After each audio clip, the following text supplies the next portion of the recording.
and welcome to the Overlanding podcast, the original podcast dedicated to vehicle-dependent travel. I'm your host, Andy Smith. Throughout the series, I'll be chatting with adventurous people who have chosen to travel the world by bicycle, motorcycle, car, and truck. The aim of the podcast is to discover what motivates people to embark on life-changing journeys and hear some incredible stories along the way. Over the last month or two, the podcast has been a little too 4x4 and motorcycle heavy. This episode starts to address that issue as we talk to adventure cyclist and doctor Stephen Fabes. In 2010, Stephen waved goodbye to his colleagues at Guy's and St Thomas's Hospital in London and set out on a 6-year journey that took him through 75 countries. Hello. Hi. Hi, how you doing? Good, thanks. Thank you for joining me around the campfire today. It's a virtual campfire. Thanks for having me. And this is possibly one of the best Skype connections we've ever had on the podcast, which is quite unusual. There you go, brand new kit. High tech. If you could just introduce yourself, please. So, my name's Stephen Fabes. I work as a doctor, but I spent about 6 years cycling around the world. I got back in February of last year. So yeah, that's a long journey by bicycle. Okay, 6 years, that's quite a long time. Obviously, I'm more used to travelling in a 4x4. Why did you choose a bicycle? What particular reason? Lots of reasons, really. I mean, I've always been quite attracted to bicycle travel since a journey I took when I was a teenager. I was 19, and I went off to South America, to Chile, with my younger brother. And our plan was to cycle the length of the country. And obviously, we were teenagers. We were quite young and made lots of mistakes along the way. But that really was the first experience I had of travelling a long way on a bicycle, and I love the connection with the landscape. I like the physical side of it. I love just the sort of, the unexpected things that happen all the time when you're travelling independently. And the rough camping, I think, is really sort of integral to a long journey by bicycle as well. So lots of different reasons, but it's something that gave me the first clue that I'd like to do a longer trip, perhaps around the world journey. But it took me quite a long time between that trip and this one to sort of get around to it. Yeah. So in between that first trip and then when you left on this round the world trip, you were working as a doctor, right? You qualified as a doctor, or was that first trip after you'd been to uni or before? No, so the first trip was just before. It was a sort of, I guess it was a gap year trip, as soon as sort of right at the beginning of the whole gap year phase, and then I studied at university after that. I trained as a doctor. I was working for about 4.5 years when just before I left on the journey. And I wasn't much of a cyclist, to be honest. Often I might commute to work on my bicycle at that stage, but I'd often put my bike on the train and things like that. Yeah. So I wasn't a committed cyclist. That's fair to say. Yeah, I think on these kind of long, extended bicycle trips, though, I don't think you really need to train, do you? I think the actual trip is training in itself, really. That's true, yeah. I mean, it does. It probably did help in my case. It would have helped to do a bit of training because it was quite a hard start. But generally, yeah, you don't really need to do too much. Yeah. So working as a doctor for a lot of people, that's kind of just a successful career. How did you get to the point then when you decided you wanted to put that on hold and start this adventure? What was kind of going through your mind at that time? Yeah, well, that's exactly it. It was a very hard decision, actually. It wasn't an easy one at the beginning because I loved my job and I'd worked hard at it, and I had sort of quite a few mates around in London, and I was earning money for the first time. I'd been broke as a student for so long, so it seemed a slightly odd decision to suddenly go and cycle around the world and live on a small amount of money each day and not see my friends and family very much, and I knew my career was going to take a bit of a hit, and it was just, I think, a nagging sense that I wanted a bit of an adventure. That's probably what it was more than anything. It's a very, very simple reason, I guess. I'd been on this bike ride when I was a teenager, and that planted the seed of this going on a longer journey, and I think part of me expected that idea just to to dwindle and I'd get on with real life, but it didn't. It kind of nagged, and so after a while I decided that now would be a good time to go and go on this long journey by bicycle. I didn't know how long it would take then. I thought maybe 4.5 years, 5 years maybe, but so it ended up taking just over 6. And it was very much a sort of a bit of an unknown at that point. I didn't know really whether I was making the right decision or not. But of course, looking back, I've got no regrets. I can see that it was a good call in hindsight. Yeah. Initially, when you left, then friends and family, how did they think you were crazy for doing this, or were they supportive? They were supportive, I think.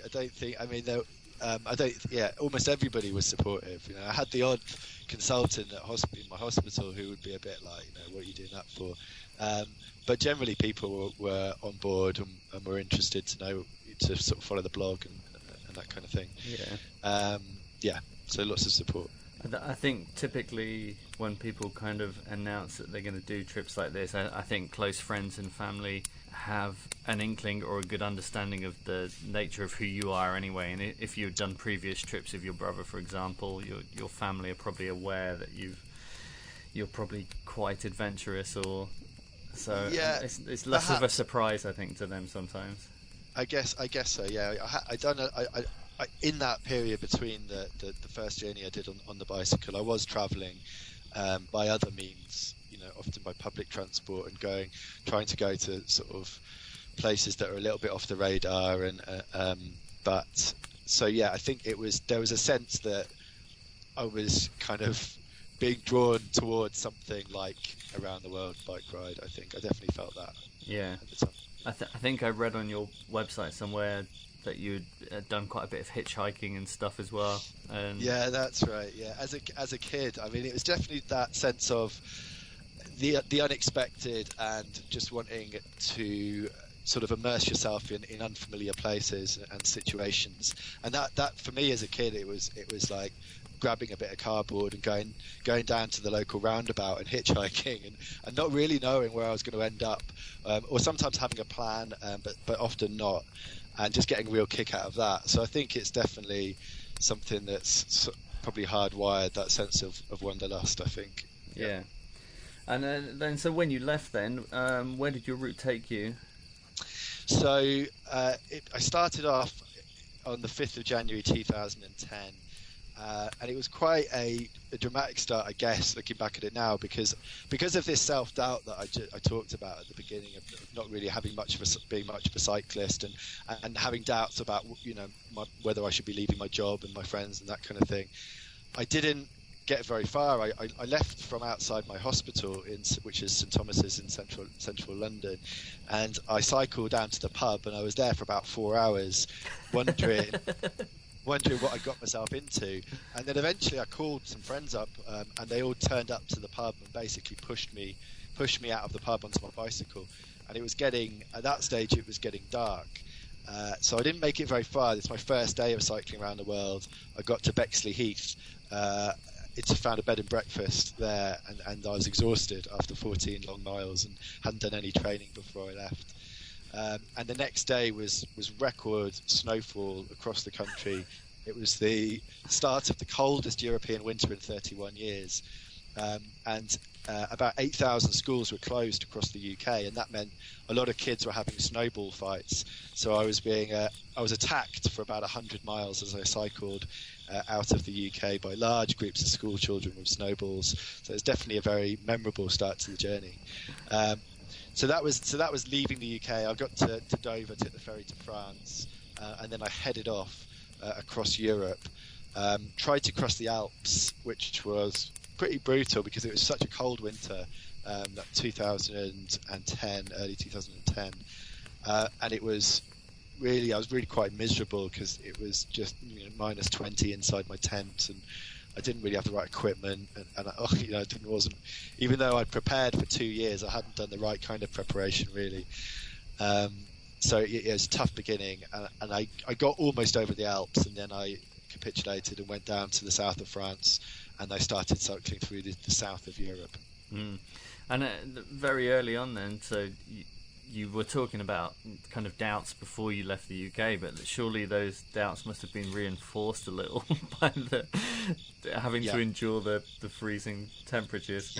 Yeah, they were. It was definitely true. I think when I got to France, I started to feel a little bit better about things, and then when I got to the south of France, I felt even better because it was a bit warmer and across the mountains and stuff. It gradually became more optimistic about it. Yeah. And then your route took you from the south of France to where? Across to Africa? So then I went through across the top of northern Italy, down through Croatia, sort of Albania, Montenegro, that way, and into Greece and Turkey. And then I had another problem. I'd be developing a lot of pain in my left knee, and at that stage when I got to sort of Greece, I knew that I had to find out what was going on. So I got a MRI scan, and there was a big problem. It was a sort of a bite mark out of my femur, and that was a bit of cartilage that just had come spontaneously loose, and I could feel it inside the joints, and the knee was locking, and so I had to then unfortunately go back to the UK for surgery, and that was quite early on in the journey. And it was devastating, really, because I'd invested so much in this plan to cycle around the world, and it suddenly felt in jeopardy. I didn't know what was going to happen after I had the operation. I knew that I'd have to rest for a couple of months, but I wasn't really sure if I was going to be able to continue on a bicycle. So I hitchhiked back to London, left my bicycle in Istanbul. I then had the surgery, and then a couple of months at home, and then I flew back to Istanbul, and I continued the journey from there, and luckily the knee was okay. I guess your profession gives you that kind of insight. Was there anything that really took you by surprise, and you were like, "Oh, that's interesting"? Yeah, no, I don't think so. I mean, I thought it'd be interesting to find out how my body was going to change after 6 years of cycling. So I actually got a lot of medical tests before I left, and the doctors in my hospital had sort of free rein to turn me into a bit of a guinea pig. And they had all these sort of biopsies of my quadriceps and quite unpleasant tests involving tubes up my nose and into my esophagus, and large needles into my legs, and something that feels a bit like being electrocuted, all kinds of different things. And I repeated some of these tests on my return to the UK, and disappointingly, not much changed, to be honest. I look at the MRI scan of my legs and I think, how can I have cycled around the world? And the MRI scan from before and after just looks really similar. Yeah. So it's a bit frustrating. But in terms of my body, I got dengue fever when I was in Malaysia. That was the only proper illness I got, I think. Otherwise it was just, obviously you get stomach problems, especially in India and Myanmar, those countries. But mainly it was getting sick with dengue, and I recognised it fairly early on, and then it was confirmed. And I had people I could get advice from, friends of mine who work in tropical disease and things like that. So it was okay in the end. Yeah. So from Turkey, which direction did you head from Turkey? So I went. So from Turkey, I came into Syria. So this is just before the war. Yeah. And then I came down through Syria into Jordan, and then into Africa, into Egypt. Yeah. And then I stayed mainly on the east side of the continent. Yeah. Traveling through Syria, I know my wife was based out in the Middle East for a long time. She was working on as a planner for a wildlife documentary, and she travelled quite a lot around Syria, and she had some Syrian friends. And she never actually got to go, and it's just like something that's played on her mind quite a lot especially since the war. Having travelled through there, then witnessed what happened, and it is still continuing to happen in that country. Has that kind of given you a new interest in kind of global politics, or have you always been kind of interested in that? Yeah, I think the journey definitely has given me more interest in politics and in sort of in current affairs and things like that. Certainly, yeah, that's true. And I mean, my experience in Syria was a very positive one. People looked after me. Even before the war, though, I think it was a place people approached with a bit of trepidation. And I had a few warnings from people at home about going to Syria, but really, I got more hospitality there than almost anywhere else. I was invited into people's homes up to 10 times a day. On my birthday, I was traveling through Syria, and a family invited me into their home, and they threw me this impromptu birthday party and dressed me up in Arabic clothes, and then invited all the villagers round. And that was my 30th. So it was a real important experience for me, because it was a country I was a bit wary of. And it's very sad now to see the state of places like Aleppo that I remember passing through, and the difference in that city. It's been completely demolished now. And of course you never know when you're in a place that you're there at a sort of, a moment that is going to be, it's going to be very different after that. You don't know that. And I often think about the people who put me up and who sort of helped me, and I'm wondering what's happened to them now, whether they've received hospitality when they've come to Europe or whether they've not. It's difficult to know what's happened to anybody. Had you travelled much through kind of developing countries prior to this trip, or? Yeah, I had a bit. Yeah, so I'd spent time in East Africa, in India, in Iran, in lots of different places, I think, and South America. So a few places, yeah, in the years between the first bike ride and the one that I've just come back from. Yeah. I've spoken to overlanders who haven't really travelled much, and then in later stages of their life decided they want to do a round the world trip, and that can be one of the things that can be most eye-opening, really. Yeah. I think you certainly sound like you're a well-seasoned traveller, even prior to the heading off on the bicycle. So those things become have less of an impact, I guess. Yeah, I think I'd done a bit of travelling. I wouldn't say I was very well travelled prior to the journey, but I'd certainly done a little bit. And I think actually when I meet other round the world cyclists, people who've decided to do it for many years, it seems like they'd also had done quite a bit of travelling before the journey. That was sort of they were sort of working up almost towards a sort of round the world bicycle trip. Yeah. Yeah. And as you were travelling as well, then were you documenting your trip? Are you writing a diary at this stage, or? Yeah, so from the very beginning, I was writing journals, and I've collected them all, and I posted them home regularly. So I've got a huge stack now, which is quite helpful for the book that I'm writing. Yeah. But so yeah, it was a journal, it was a blog as well. So I did a post every month, and I sort of had to bash that out in an internet cafe quite quickly. I didn't have a computer, I didn't have a phone, and yeah, so that they were the main sort of ways that I guess that I recorded the journey. Obviously, still photography, and then I had a video, a sort of GoPro. Just about halfway through the journey, I got a GoPro, so I started doing a few very, very amateur type sort of videos later on. Yeah, and how important was the process of documenting it? When you were actually on the trip, did you were you aware of the fact that you might want to write a book when you get back, or were you keeping a diary just to help you process the things that you were experiencing, or to help you remember? Yeah, for me it was really, really essential to document the journey. It's not, I wouldn't recommend it for everybody travelling if they're going off on a long journey. It depends what suits you, really. You have to be aware that however you document your journey is expensive of time, sometimes of money, depending upon how you do it, depending on whether you're going to use expensive equipment if you're filming or taking photos, and sometimes it takes a little bit out of the journey as well. In other ways, but for me, it's amazing how much you forget after a journey. I look back on that journey that I took in South America when I was 19, and so much of it has faded.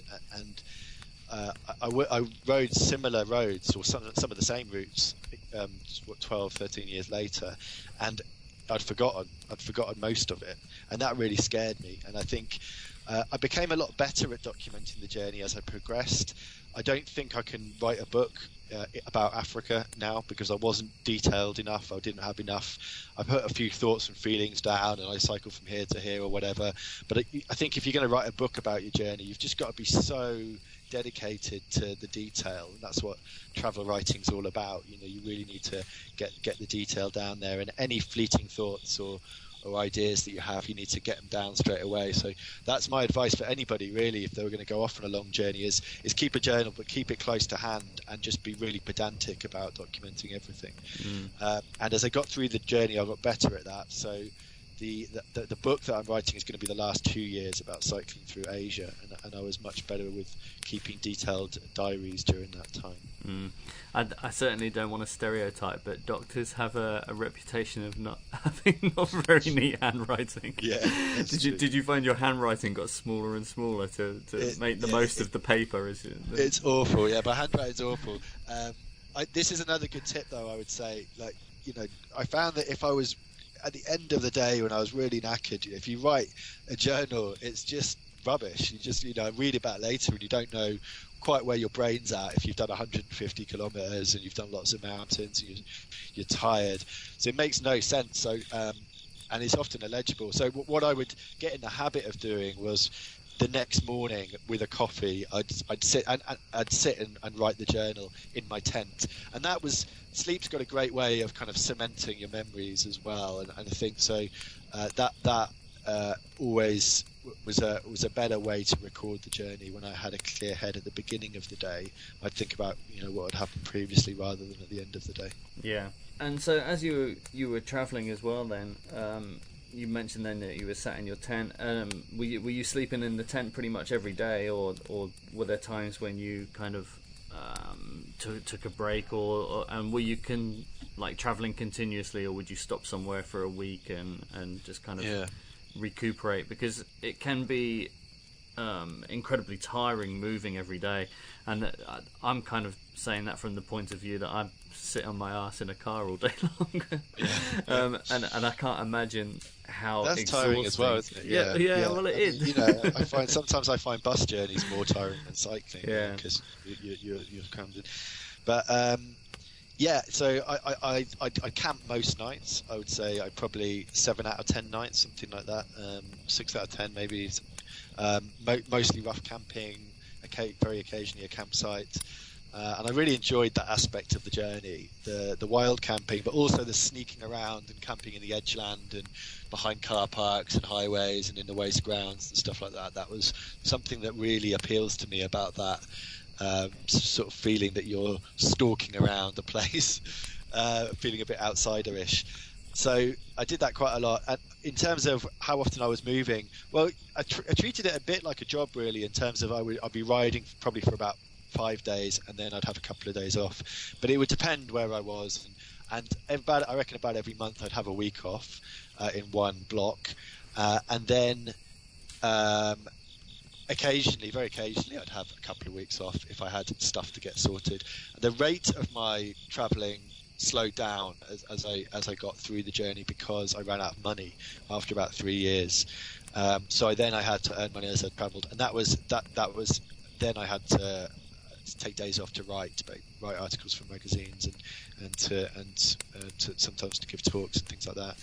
So that did change the pace of the journey a little bit, but generally that was my the rhythm of it. Yeah. Having to do that then, how did that change? Did that change your experience? Well, obviously it changed your experience, but did that have any negative knock-on effect, or was it positive, or you just kind of, I don't know. Well, having to earn money, it was very, very positive, but it felt very negative at the beginning. I was like, oh no, I've run out of money. In hindsight, it was one of the best things that happened to me, because as soon as I ran out, I think, okay, how am I going to continue this journey and make money as I travel? Well, I have to develop skills in order to do that. And I don't think I would have, to the same degree, developed skills for speaking and writing and photography, which are the 3 main ways that I made money, had I not run out. So it was definitely it was more than a silver lining. I think it was actually something that turned out to be a real positive about the journey, that I had to think, okay, I've got to now figure out how to be a freelance travel writer. I've got to try and put together an engaging presentation, and I've got to try and take high quality photos. And so that those skills all came from the fact that I'd run out of money, and I had to build them up. That's quite a good point, and it was actually a point that was raised in the last podcast with the A2A guys who are travelling by Land Rover Defender. They're travelling as a family. There's 4 of them, and since they've been travelling, they've developed a whole new kind of wealth of skills and a huge skill set encompassing everything from kind of graphic design, web design, right through to promotion and publishing, and Yeah. I think when you put yourself in these kind of situations, and you have to learn to rely on your wits and your strengths. You have a section on your website, health, disease and inequality. Obviously that's come from you being a doctor. Where did your interest lie in that, and has it manifested itself in something? Yeah. Well, I'm definitely not. I'm not an expert on any of this, and it was really something that arose out of the fact that I was interested in medicine, really passionate about healthcare, and after a while, I'd been getting a bit burnt out. I'd been travelling, I think, at one stage I'd been going about 4 years, and I'd just broken up with my girlfriend at the time, and we cycled together for about 5 months. And I thought, okay, I need to kind of invest this journey with a little bit more purpose. I need to, because I felt I was just going through the motions a little bit, and I was tired of travelling. So I thought, well, perhaps I can try and take a journey, another kind of journey as well, one that's about a sort of personal understanding of some of the issues involved in healthcare amongst sort of marginalised communities, so people really on the edge of society. And I wasn't going to be doing anything meaningful. I wasn't really going to be helping people in any way because I had to get home. I still had a couple of years left to complete the journey. But I thought it would be interesting to visit remote medical projects and to try and learn some of what was happening there in a sort of journalistic way, really. So I wanted to write about the experiences. So I had my writer's hat on rather than my doctor's hat, I guess. And I knew that I couldn't really stop and actually, treat people and help, because it was a very fleeting visit. I was often only in these places for a few days at a time. But I thought by visiting lots of different projects, it would be quite interesting, because I could draw parallels, and I couldn't really do that if you're just in one place. So I started making inquiries. A lot of it was word of mouth, trying to figure out where there were places that I might be able to visit. I was looking at medical clinics for people who live in remote locations, for refugees, for nomads, for people with deforming or infectious diseases, for sex workers, for drug addicts, people who really are on the margins of society. And I'm always very interested in how this sort of marginalisation and health intersect. So really it was something that gave a new lease of life to the journey, and it made me much more excited about the prospect of another couple of years on the bicycle, was that I was able to join up these projects. So I was going to be able to cycle between them, and hopefully it was something that I was going to be learning about some issues around healthcare, and I was going to be able to write about all that as well. And to some degree, I presume you mentioned there that you'd just gone through a breakup as well, and I think just having something else to focus on would have certainly done your mental health, been positive for your mental health. A subject that comes up whenever I talk to cyclists, and it is one that's quite interesting, I think, is the fact that as a cyclist on these trips, and the same with the motorbikers to some degree, you're kind of very much alone with your thoughts.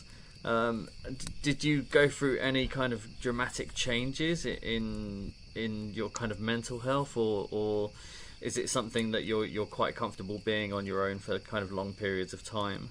Yeah, I think generally I'm comfortable in my own company, and I think if you're going to go and try and cycle around the world on your own, then I think you have to be, otherwise it's going to be just too difficult. But of course, it's that sort of balancing act, really, and occasionally you just have too much time on your own, and then it can get a little bit difficult. I really found it quite luxurious, I think, all that time spent thinking, because I realised I didn't have that when I was working and living in London, and I didn't realise that I missed it. As soon as I had all that time, it was really, really, really nice. So that's something that, having come home, I'm going to try and protect a little bit, just to have a bit of time to think.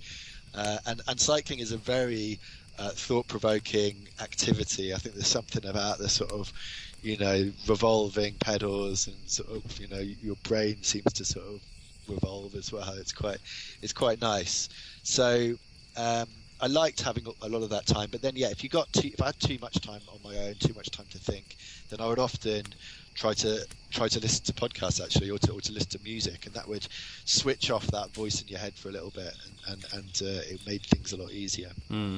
I think the process of cycling, because I cycled a lot when I was younger, and actually, but more so to kind of mountain biking and BMXing, so not kind of long periods of long straight roads, but certainly the process of cycling is very mechanical, and I think there's certainly something very kind of therapeutic. I think you were right there when you're talking about the kind of revolutions of the kind of pedals and the wheels, and I can see parallels. I'm currently halfway through reading Zen and the Art of Motorcycle Maintenance, and I can certainly see parallels, especially the first couple of chapters of that book, when they're discussing, being in control of a motorbike and the freedom of it, and the connection with the ground and nature, and the way you interpret everything that is around you. And I think that's something that I would certainly benefit from as an overlander. I think sometimes it's very easy just to close the windows in the vehicle and disconnect from the outside world to some degree. And that there's a section in the book which is really nice, about talking about how they interpret looking out of a car window and the similarity between that and a television screen, which I thought was quite nice, and that's removed obviously on a bicycle. So travelling by bicycle is obviously a lot harder work than travelling by car. Were there times when you thought about jacking it in because of the weather, because of kind of fatigue? I guess the toughest part was cycling through Kent, or yeah, exactly, being pelted by the school children of Kent with snowballs. I think that I suppose that is one of the toughest parts, is the exposure to the weather that you might not get in a vehicle. So the hardest parts of my journey were when it got very cold. I'm not very good with the cold. That was quite difficult. But I don't generally think it's a very. I like the physical exertion of it, and I feel that, sometimes I think I prefer that to being on a bus or something. But I don't think there was any times where I felt like I was going to have to come home. I had a few difficult moments, but usually within a day or two, I'd be feeling brighter about everything. So I knew that kind of that those sensations of feeling like maybe I wanted to jack it in, that was a very temporary thing, and it'd be quite easy to feel back to normal again. But it was probably the hardest moments were when you didn't really want to cycle because it was so cold, but you had nowhere else to go, so you had to.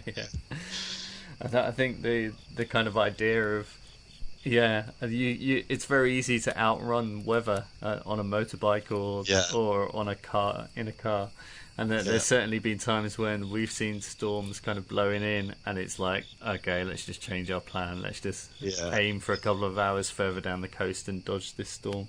And on a motorbike, on a bicycle, you don't get that luxury. I hadn't even thought of that, to be honest. Outrunning the weather in a vehicle. I remember. I mean, there's always a lot of. I think there's a nice sort of camaraderie between travellers on bicycles, on motorbikes, and in vehicles.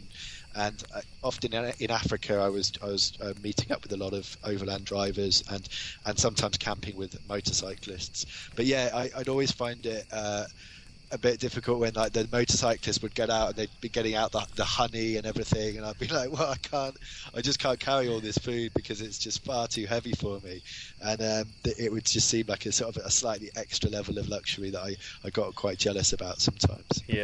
Did your diet vary much, or did you have your standard kind of go-to foods, the pasta, rice, and it was unfortunately a lot of pasta and vegetables. Lots of pasta and vegetable sauces. That was my staple, really. And in the morning I started off with porridge, and I think after about 3 years I got a bit bored of porridge, so I switched it up. and then a lot of that horrible, cheap, nasty noodles, which is probably like nutritionally really, really bad. But it was sometimes it was the only thing available, and that's the other problem on a bicycle is that you can only get so far, and if you're in very remote mountain communities, then the only shop, if there is a shop, is going to sell packet noodles. Yeah. You just have to live on that for a few days until you get to civilization again, I guess. Yeah. So throughout this whole journey then, over the years, did you return home other than the time you came back for the operation, or? No, I didn't know. So it's just that right at the beginning, after a few months, I came back, but that was it then. So it was about 6 years without coming home. Wow, that's really quite a long period of time. And I guess you met up with other cyclists along the way and occasionally cycled with other people, or? Yeah, I really enjoyed that. I cajoled a lot of my friends from home into joining me for little sections of the journey. So I had some mates come out for bits of it. And I was with a friend, Naomi, for about 7 months in Africa. We were cycling together. I had a girlfriend for 5 months. And then I would just sometimes meet up with bikers on the road. And if we were going the same direction, we'd just join forces and cycle together for a few days or whatever. And that was really nice as well. Yeah. Yeah. Kind of during the journey, was there a point when it felt like you were actually kind of coming home? And when did you actually make that decision? And then how long was there between? Because obviously, if you travel by bicycle, you're traveling relatively slow. Yeah. And then so you went down for Africa, right? Up through, sailed across to South America. Yeah, flew across at the end. Across, yeah. Up through South America, North America, and then to Australia, right? I'm just looking at the map on your website. Up to northern Alaska, and then I flew to Australia, did the east coast, Melbourne to Cairns, and then island hop through Indonesia, 7 islands to Singapore. Singapore I cycled up through Malaysia, Thailand, into bit of Cambodia, Myanmar, and then into India. And then I was trying to cycle that way home, and I couldn't get a visa for Pakistan. I got stuck, hit a bit of a cul-de-sac. And so I knew then I was going to have to fly. So I thought I'll fly backwards. I'll go to Hong Kong. And from Hong Kong, I then crossed China, Mongolia, which was tough because that was in the winter. So it was really ferociously cold. And then through Central Asia, so yeah, Western China, Central Asia, all the stands, and then into the Caucasus, Europe again, and then back, followed the Danube back home. And kind of how far ahead were you planning throughout the trip then? Like for example, when you're in, you reach South America, was your goal then to, did you know you were heading to Alaska?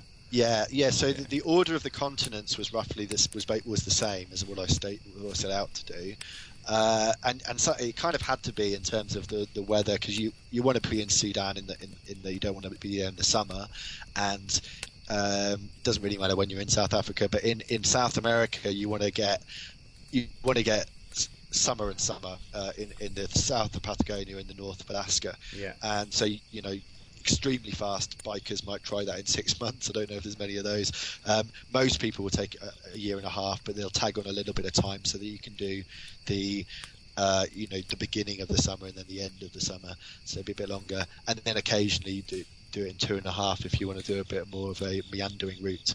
And then Asia is a difficult one because you're always going to be in the wrong place at some point at the wrong time of year, because it's all in in that hemisphere, and it's impossible to on a bicycle to make enough ground to avoid the winter somewhere.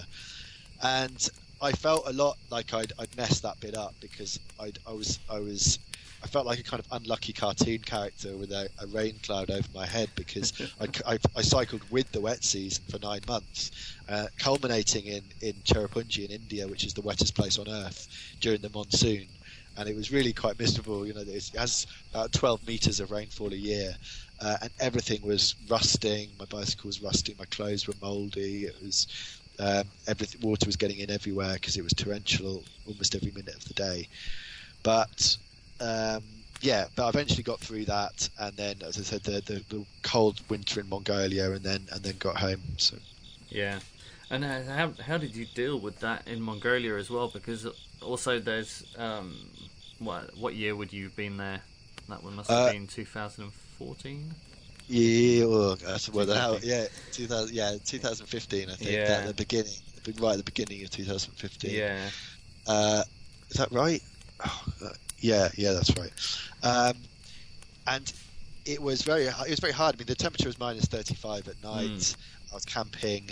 I had 3 sleeping bags, 3 sleeping mats. I was sleeping with all my clothes on, down jackets. The daytime high was minus 12, which is a major problem on a bike because if everything, your water freezes, then it stays frozen. So I had to keep it really close to me, or I had it a thermos flask. But even when it got down to minus 35, then that would freeze as well. So yeah, it was quite difficult, quite hard going, but it was also, to be fair, it was dry, which was different to winter in Europe, which was where it actually felt colder in the winter in Europe, and that was like minus 20 than it did in Mongolia. And it was also, I think it was one of the warmest Mongolian winters for a long time, which is absurd. Often it can go down to minus 50, and you get a lot of snowfall and all the animals die. But that for me, that didn't happen. It was I think the coast it got was minus 35. Yeah. But I had ice tires on my bike as well, and I was able to cycle across the frozen lake, the lakes of like Lake Hovskol near Siberia, and that was incredible to be able to camp on the lake surface and to cycle across the ice, which is a meter thick. Was one of the standout memories of the whole journey, really, and only possible in the wintertime. Yeah, I did see a photograph of your tent on the ice, which caught my attention. I was like, wow, that's pretty cool.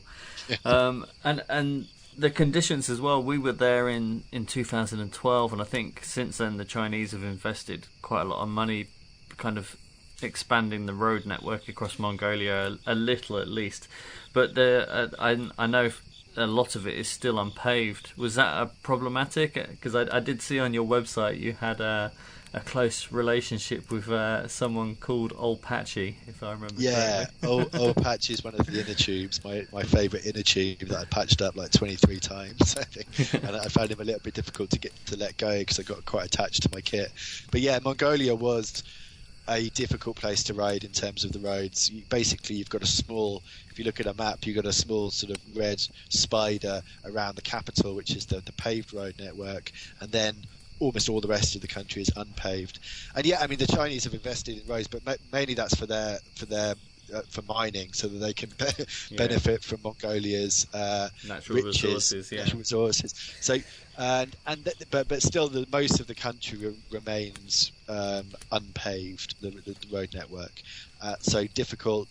In the winter, a fair bit of snow. You got a lot of mud in the summer and dust. So it's never really a good time to cycle across Mongolia. I think it's hard any time of year.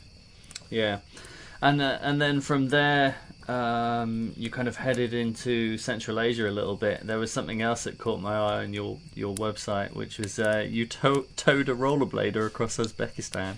Yeah, that's right. Yeah, so I met Kay, a American, and she was cycling across Asia, and her bicycle had broken, so she asked me and a couple of other bikers if we'd tow her across Uzbekistan on rollerblades. And immediately I thought, it's going to be difficult because the roads are rubbish, and where are you going to find rollerblades in Uzbekistan? But she did. She found a pair of rollerblades. I can't remember where we were. Maybe Samarkand, but she found a set, and then we made some reins for her. A bit like a water skier, and she would hang off the back of the bicycles. It was very difficult going, but we did to tow her across the country. And I think people were amazed by this sight of 3 cyclists and this girl just hanging off the back of the bicycles on a rope on rollerblades. I think it surprised everybody. But yeah, it was good fun. Yeah. And so how was she carrying all her stuff? Did she just have a backpack? We carried her stuff. We carried the stuff. The cyclist carried her stuff. Oh, she sounds like a right freeloader. Yeah. It was much harder for her actually than it was for us. Though. It was because the uneven road surface. You really needed to be really smooth for rollerblading, and she had it was very difficult, but we managed it. I've driven across Uzbekistan, and there were times when I found it hard driving. And when I read that on your website, I was just like, wow, that's pretty incredible. Um, so from there, you kind of slowly made your way back.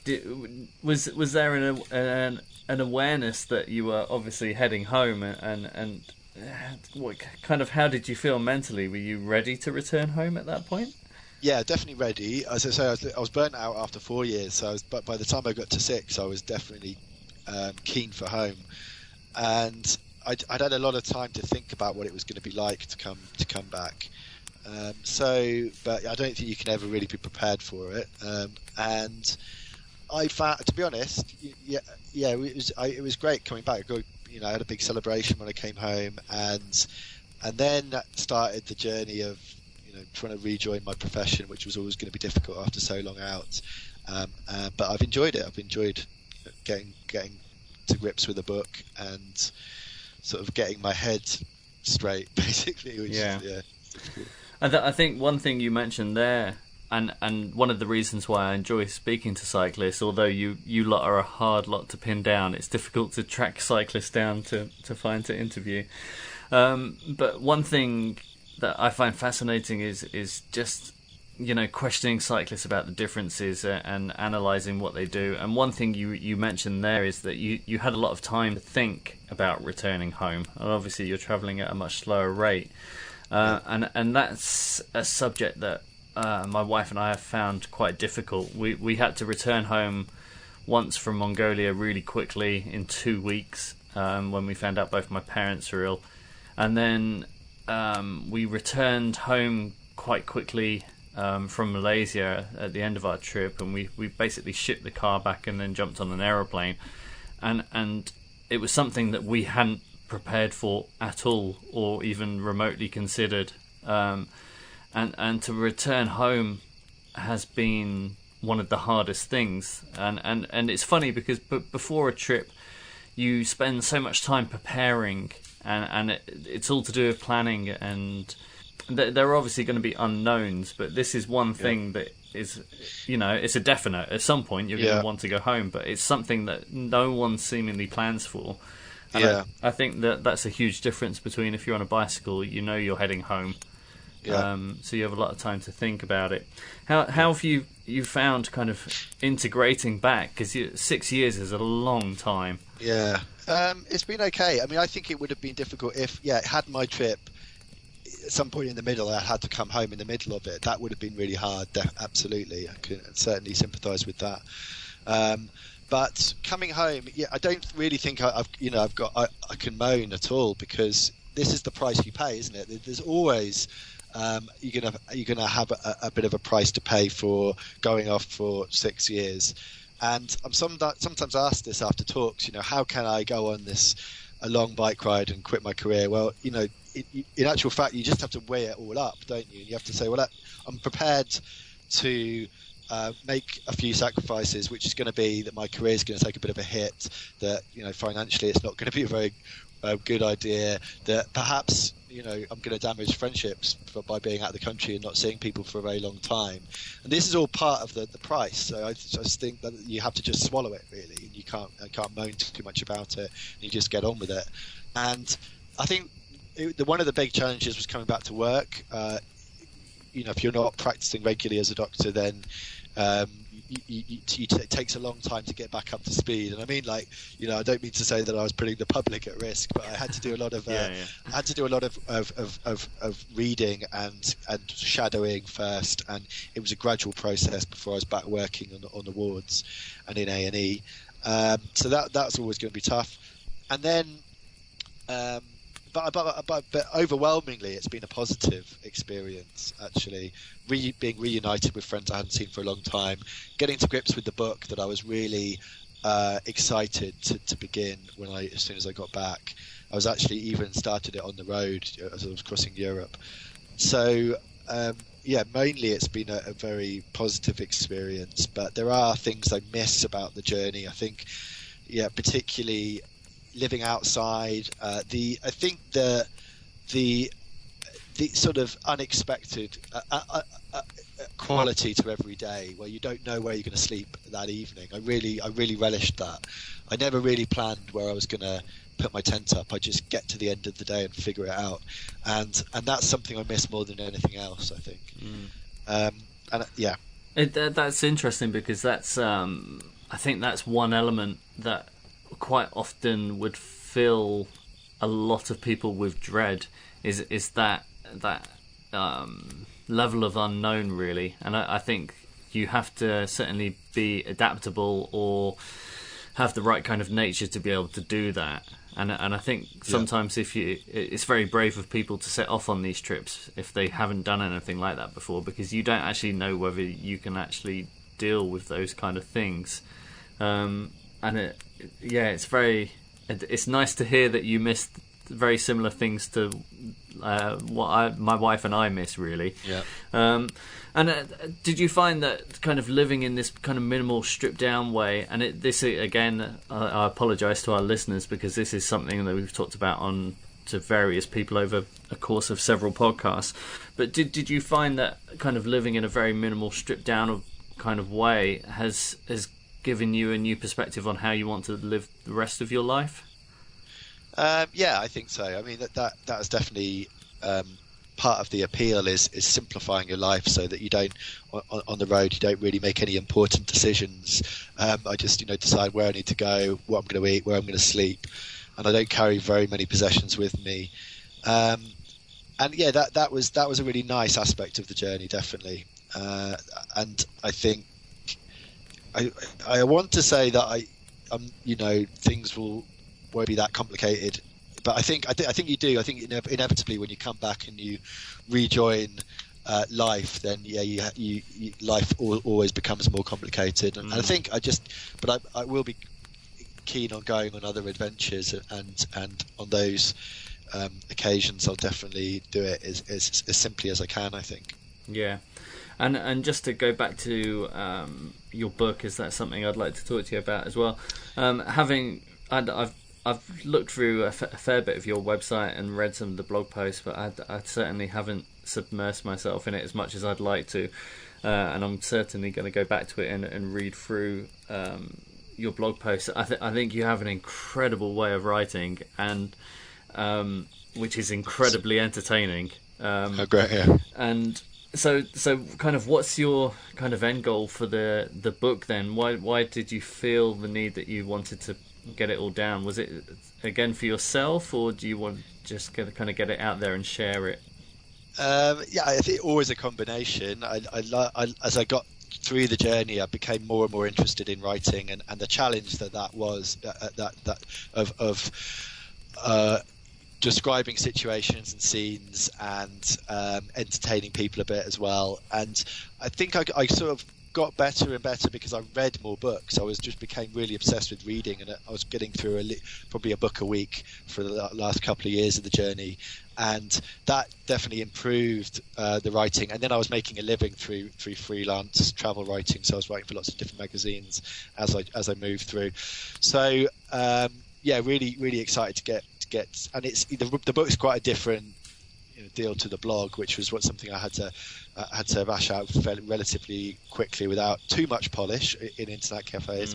And it's really nice to have that time now to kind of smooth things out and to create a narrative and a structure and figure out how to put it all together. And yeah, I suppose this is if I could I give a quick plug if people want to, are interested, they could go to all my posts from the journey are still there. So if you can go to my blog, which is www.cyclingthe6.com, is the number 6, and yeah, there's 6 years worth of posts there. I did one sort of posted once a month. Some of them are quite meaty, but yeah, the book is going to be about the last 2 years of the journey, about crossing Asia, and it's going to be about not just the bicycle ride, but also visiting these remote medical projects, and the kind of a parallel journey of understanding, I guess, to go alongside the bike ride. So I'm looking for a publisher at the moment and putting together the beginning. I think I've done a few 5-6 chapters so far, so quite a long way to go, but yeah. It's been really good fun writing it, and I'm actually working part-time as a doctor so that I can write the book. So I'm working about 3 days a week as a doctor, and the rest of the time I'm writing. Yeah. Has the kind of process of writing it helped you to kind of reprocess your experience, and has it kind of, Yeah. although since you've been back, has it kind of reignited your wanderlust, and have you That, got itchy feet again? yeah, that's a really interesting question. I think it's a weird one, isn't it? Because I think you revisit these memories, you wonder whether that you corrupt them a little bit every time you go back to these memories when you're trying to gather things together for the book. So it is really important, therefore, to have the journals and the video and the photographs where I do definitely sometimes relive the experiences, I guess. And I promised myself I wouldn't go away on any other journey for at least a year after I got home. And then I allowed myself to start thinking about whether I'd go away on another trip. And I think probably this summer I will go away, and probably not on a bicycle, but another kind of journey of some description, perhaps one that I can write about in a book as well, in a book form as well. So yeah, it's interesting what you were talking about there, the kind of corruption of kind of memories, and it just reinforces the importance of documenting. There was when I returned from my trip, I was chatting with one of my friends, and he was asking me questions about the trip, and I don't know, I was kind of really reluctant to speak about my experiences, because I remember being younger and being at like kind of house parties, and someone would come in and they'd sit down, and then all of a sudden they would be busting out the stories. You know, this one time when I was in India, and I was like, I just never wanted to be that person. Yeah, right. And it's kind of one of the reasons why I set up the podcast, was because it kind of gives me free license to talk about some of my experiences, and to help process my experiences by comparing them to other people's experiences. And one thing I found, I was chatting with my friend about this whole process of not wanting to be that person, and one thing that really occurred to me was I had memories, but my memories were generally of the photographs of the stuff that I'd seen, and also the fact that there were a couple of anecdotes and stories that I had told so many times, because when people had asked me about my experiences, I just reeled off the same one because it was easier than thinking. And then it's almost like your memory actually becomes corrupted, and then all you remember is the anecdote. And every time you tell it, there may be something slightly different, which then elaborates the story maybe a little bit, which then corrupts the memory even more. And I think certainly writing, I think, is one of the best ways to document it, your travels, and a combination. My wife generally has a combination of keeping a journal and taking photographs, and she references the photographs within the journal also, which helps. That's a really good idea. But yeah, that idea of kind of corrupting the memories was something I found quite fascinating, because it got to the point that maybe in 5 years' time, my memories of the trip will be pretty much zero, and then it kind of led me down the path of, well, is it actually worth it? Is it actually spending all this time traveling, all this money, if the memories of it then become corrupted? I think you have to also, it's really important to document accurately little fleeting thoughts that you have at the time. Those are the things you forget, You sometimes remember, you might remember the visual, but you often forget the sounds of a place, the smells of a place. You forget little fleeting thoughts and feelings that you have about a place. So I think it's not just documenting, but it's like how you document as well. And I think just being really kind of detailed and writing as much stuff down as possible is always a good thing, especially if you want to write about it later. Yeah, and as far as the book is concerned, is part of it because it's always the dream, I think, for when people travel, to kind of monetize their travel so that they can sustainably carry on traveling. Is that a little bit of it as well, do you think? No, not at all. Actually, I really, honestly, genuinely couldn't be bothered at all about the money. I just want to write a good book. I really want to just create something that I'm happy with. I do want to find a publisher. I want to get it out to as large an audience as possible. So those really are the priorities at the moment. Just creating something that I'm happy with in terms of money, not too bothered really. Yeah. I don't think there's that much money in writing anyway. To be honest, whether it's for magazines or books or whatever. I think if you're, it's difficult. I remember just recently I was chatting to someone, and you have to be at the real high end of the game to be able to make money from any kind of. And it was one of the reasons why Sir Ranulph Fiennes writes a book pretty much every other year, is because he uses the money from the book sales to do his next expeditions. And it's not until you reach that kind of level, I think, that it's becomes reality that you can actually use it to fund travel. But yeah, it's reassuring to hear, because I think, having read your website, I think it's quite obvious that you take great pleasure in writing. I think that comes through. I don't know how that comes through, but like, it's very entertaining. Well, that's good to hear. The book's still quite way off. I think I might not finish it for a while yet, so I've got quite a lot to do.